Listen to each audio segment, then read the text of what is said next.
Last video में हमने theoretical बात की थी कि ट्रेंड को कैसे आइडेंटिफाई किया जाए। इस वीडियो में हम लोग बात करने वाले हैं प्रैक्टिकली भी, इसको प्रैक्टिकली मैं अपने चार्ट के ऊपर कैसे आइडेंटिफाई करूं। जब भी आपको अपना दिन स्टार्ट करना है, मैं एक प्लेन चार्ट से स्टार्ट कर रहा हूं जिसपे ऊपर सिर्फ एक वीवैप मार्क्ड है। सबसे पहले जब भी आपको अपना दिन स्टार्ट करना, आपको डे कैंडल्स पे जाना है, या आपके पास अगर मल्टीपल स्क्रीन का सेटअप है तो एक डे का चार्ट अपना हमेशा लगा के रखें। अब आप यहाँ से इसी में अगर आप एक ट्रेंड लाइन यूज़ करते हैं, मैं इसके लिए भी इंडिकेटर ही यूज़ करूँगा, वो इजीली रह जाता है, क्योंकि अगर उसके पास पूरा डाटा होगा तो वो लाइन को मार्क करेगा, अदरवाइज नहीं करेगा। ट्रेंड लाइंस ये आ गया, अप्लाई।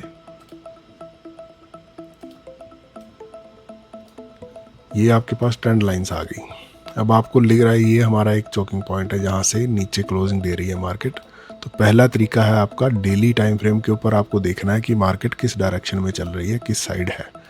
डेफिनेटली डेली को देखोगे तो इसके वीवैप को आपको इग्नोर करना पड़ेगा, बिकॉज ये एक हायर टाइम फ्रेम है और श्योरली हम लोग एक रिटेल ट्रेडर्स हैं, तो इसको हम डेली टाइम फ्रेम पे इग्नोर करेंगे। आगे जाके हम इसको, जब हम छोटे टाइम फ्रेम पे जिस पे हम लोग ट्रेड करते हैं, आप डे कैंडल को ट्रेड नहीं कर सकते 5-7-10 हज़ार डॉलर के साथ, यहाँ तक कि $1,00,000 भी अगर आपके पास है तो भी आप डेली कैंडल को ट्रेड करने से मतलब बचोगे, ना ही करो तो बेटर है। इसके बाद सेकंड आता, हम लोग दोबारा से जाते हैं 4 आवर्स पे। इस पे 4 आवर नहीं होता तो मैंने मिनट्स को 4 आवर में किया हुआ है, तो 4 आवर का टाइम फ्रेम देखेंगे। ये क्या दिखा रहा है, ये भी हमारा डाउन ट्रेंड ही दिखा रहा है 4 आवर का भी। यहाँ एक कैंडल बनी है लेकिन बहुत बड़ी ऊपर से रिजेक्शन है और उसके बाद रेड है, तो ये डाउन ट्रेंड में ही है। इस टाइम मार्केट बंद है तो मूवमेंट्स नहीं है।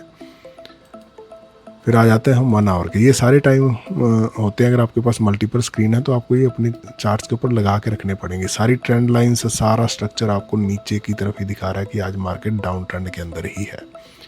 ये एक तरीका है। फिर आ जाते हैं हम अपना फाइनल एक जो फेवरेट होता है, जहाँ से हम लोग अपने जोन मार्क करते हैं, वो है 15 मिनट का टाइम फ्रेम।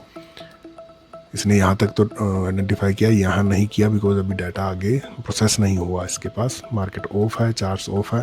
तो 15 मिनट के टाइम फ्रेम के ऊपर भी हम लोग देख लेते हैं भी कहाँ से रिजेक्शन आई है, अभी डाउन ट्रेंड में ही है। तो अगर ऐसा है तो मैं यहाँ से बाय तो बिल्कुल नहीं करने वाला, because market overall down trend में चल रही है। कोई ऐसा मेरे पास कोई सॉलिड पॉइंट नहीं है जहाँ से मैं बाय करूँ। तो अगर मार्केट ओपन हुई है इसी दिन के लिए, मैं इस पर एक जो मार्केट ओपन का जो इंडिकेटर होता है मैं उसको लगा रहा हूँ, करंट डे का। करंट डे मैं फ़िलहाल सिर्फ ओपन को यूज़ कर रहा हूँ बिकॉज हम लोग ट्रेंड की बात कर रहे हैं। मैं वाइट रखता हूँ, डैश रखता हूँ और इसको 3 में रख के हॉरिजॉन्टल लाइन रखता हूँ ताकि मेरे पास एक डाटा मिले। मार्केट यहाँ से ओपन हुई और उसके बाद अब तक उसको टच नहीं कर पाई है। चांसेस होते हैं कि एक बार यहाँ तक जाए, बट अगर रिजेक्शन आ गया तो बहुत कम चांसेस है कि मार्केट अपने ओपन को भी टच कर पाए। तो ये भी एक जो ट्रेंड को आइडेंटिफाई करने का एक तरीका होता है कि जो जहाँ से मार्केट ओपन हुई है, क्या प्राइस पॉइंट उससे नीचे चल रहा है।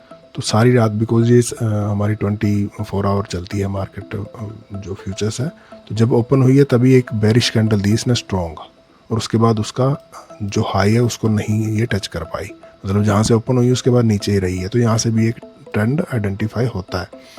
नेक्स्ट आ जाता है हम लोग जिस टाइम फ्रेम पे ट्रेड करते हैं वो, और जिससे हम लोग कंफर्मेशन लेते हैं। 15 मिनट से हम लोग कंफर्मेशन लेते हैं। अगर वीवैप मतलब मार्केट इससे नीचे चल रही है, वीवैप से नीचे चल रही, तो भी मैं डाउन ट्रेंड पे ही रहूँगा। जब मार्केट ओपन हुई थी तो इससे नीचे ही थी, तो मेरी पहली प्रायोरिटी यही रहेगी कि मार्केट को आज मैं शॉर्ट करने वाला हूँ, बिकॉज ये ओपन से नीचे है। और अगर एक लंबी ट्रेड लेनी है तो मैं वेट करूँगा कौन सा हाई ब्रेक करने की कोशिश में फेल होती है। जैसे यहाँ पे मैंने एक शॉर्ट किया भी था मार्केट को, ये फ्राइडे कल की मार्केट है, तो इसको यहाँ से मैंने शॉर्ट भी किया था मार्केट को, बिकॉज ये एक लेवल था मेरा 9000 पे, तो 29,000 पे, तो यहाँ से मैंने इसको शॉर्ट भी किया था। बिकॉज ये कल मार्केट सारा दिन ये बनी ज़रूर है लेकिन ओवरऑल मार्केट बेरिश थी कल मॉर्निंग से लेके। तो यहाँ तो चॉप रहेगी, चॉप किया इसने, दबा के चॉप किया था कल। तो जितनी भी कल ट्रेड्स मिली हैं वो सारी की सारी शॉर्ट्स में मिली हैं। फिर हम आ जाते हैं वापस 5 मिनट में। अब वो जो 9 EMA और 21 EMA की बात की थी उसके लिए हमें इंडिकेटर्स ऐड करने पड़ेंगे। तो EMA की बात करें हम,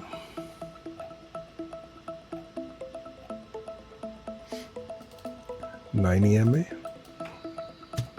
इसको मैं जो है वो ब्लू अपना येलो रख रहा हूँ।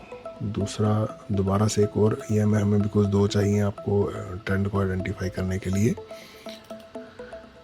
इसकी भी एक बड़ी मज़ेदार बात है, मेरा टाइमर बज गया।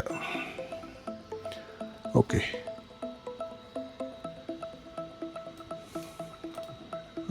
इसकी हम लोग कर रहे थे 9 EMA और 21 EMA, तो इसका मैं कलर चेंज कर देता हूँ, इसको कर लेते हैं ग्रीन।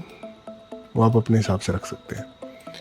अब आप 5 मिनट के टाइम फ्रेम पे तो इससे आप ट्रेंड नहीं कर पाओगे कंफर्म। यहाँ स्काल्प करनी है तो स्काल्प कर सकते हो, इससे नहीं होगा। इसको कंफर्म करने के लिए आपको बड़े टाइम फ्रेम पे जाना पड़ेगा। क्या नज़र आ रहा है, 21 को 9 EMA ने कभी कहीं पे भी टच नहीं किया मार्केट खुलने के बाद। It means we are in down trend. Market open हुई है, कोशिश किया ब्रेक करने का, लेकिन आफ्टर ऑल पीछे वाला जो भी हाई नाइट का बना था, आई थिंक ये यूरोप का हाई था, वहाँ से मार्केट नीचे गिरी। तो ये भी एक तरीका है ट्रेंड को आइडेंटिफाई करने का। और मेरा जो फेवरेट तरीका है, ये सब कुछ तो मैं करता हूँ, उसके साथ मैं इन विजेट्स को फॉलो करता हूँ। ये विजेट्स हैं विंडोज़ पीसी में, इनके लिए एक ऐप है, मैं नाम भूल गया उसका, स्विश करके है। 1 मिनट में आपको बता ही देता हूँ। आप इसको भी अपने चार्ट पे अपने सिस्टम में इंस्टॉल कर सकते हैं। ये है आपकी स्विश फाइनेंस के नाम से है। ये मेरी फेवरेट है बिकॉज ये आपके पास लाइव आपके जो ट्रेडिंग सेटअप वाली जो स्क्रीन है, उसी के ऊपर आप इसके विजेट्स ऐड कर लो। जो मार्केट आप आइडेंटिफाई करना चाहते हो उसको आप अपने साइड में इसको ऐड करके रखो, स्विश फाइनेंस के नाम से। तो ये हमारे तरीके हैं मार्केट को आइडेंटिफाई करने के लिए। और थोड़ा सा और प्रो लेवल पे देखना है तो आपको डॉलर इंडेक्स की मूवमेंट को भी नज़र रखना पड़ेगा और विक्स को भी देखना पड़ेगा साथ में, अगर आप MNQ को ट्रेड कर रहे हो, नास्डैक को ट्रेड कर रहे हो तो। बाकी मिलते हैं हम नेक्स्ट वीडियो में। इसमें इतना ही। इससे कोई क्वेश्चन है, कुछ भी आपकी क्वेरी है, कोई डाउट है, तो आप मुझे कमेंट करके बोल सकते हैं। मैं उसके लिए भी आपके लिए एक वीडियो बना दूंगा या आंसर कर दूंगा। ओके जी, टेक केयर, बाय बाय।